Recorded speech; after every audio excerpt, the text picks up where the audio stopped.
In the bustling heart of Toronto, a haunting mystery unfolded, sending a collective shiver down the spines of the locals. John, an unassuming man leading a simple life, mysteriously vanished one stormy night, leaving behind a gaping void in the tightly knit community. For years, his absence lingered like a spectral whisper in the wind, a lingering enigma that cast a pall over the once vibrant neighborhood. Then, on an eerie evening drenched in an otherworldly atmosphere, John reappeared, but he was no longer the familiar figure that the community had known. His eyes, once filled with warmth, now held a distant, haunted gaze. The words that escaped his lips were no longer recognizable.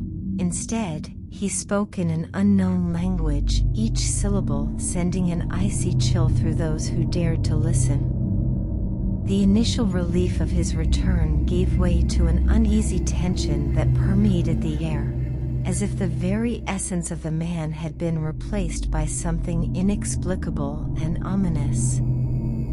John's behavior took a sinister turn, as he aimlessly wandered the dimly lit streets at odd hours, muttering in the strange tongue that resonated with an otherworldly energy. Reports surfaced of his presence in abandoned places, his silhouette casting a gloom over once familiar surroundings now shrouded in an unsettling darkness. Curiosity morphed into fear as those who crossed paths with John described an overwhelming sense of being watched. His gaze, once warm and familiar, now bore into their souls with an intensity that left them unnerved. The unpredictability of his actions added to the growing anxiety that gripped the town, transforming it from a haven of familiarity to a landscape tainted by an encroaching sense of dread. Whispers circulated like a chilling wind through the town, tales of John's alleged journey into a dimension beyond human comprehension during his years of disappearance. Rumors of a malevolent force that had claimed both his sanity and soul spread like wildfire, leaving the community paralyzed with an all-encompassing fear that refused to subside. The turning point arrived when, under the cover of the dead of night, John led a procession of hooded figures to an abandoned warehouse on the outskirts of the city. The air thickened with an unnatural energy as cryptic rituals unfolded, the haunting echoes of their chants reverberating through the otherwise silent streets. Fearful eyes peered through cracked windows, attempting to decipher the meaning behind the mysterious rites, yet the purpose remained elusive, deepening the terror that now clung to the town like an unseen specter. As days turned into haunting nights, the once vibrant community withered beneath the weight of an unspoken darkness.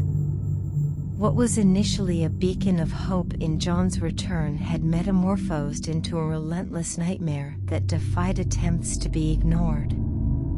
The unknown language he now spoke seemed to serve as a key, unlocking a gateway to a realm where the living and the supernatural collided, blurring the boundaries of reality.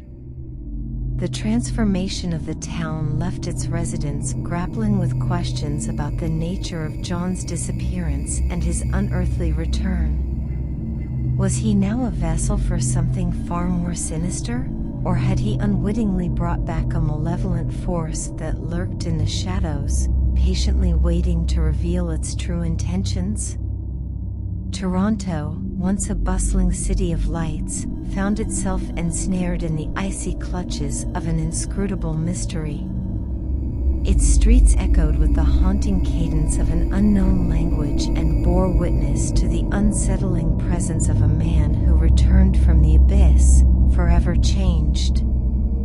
The collective nightmares of those who once called him neighbor now painted the cityscape with an ominous hue, as the mystery of John unfolded into a chilling tale that would haunt the community for years to come.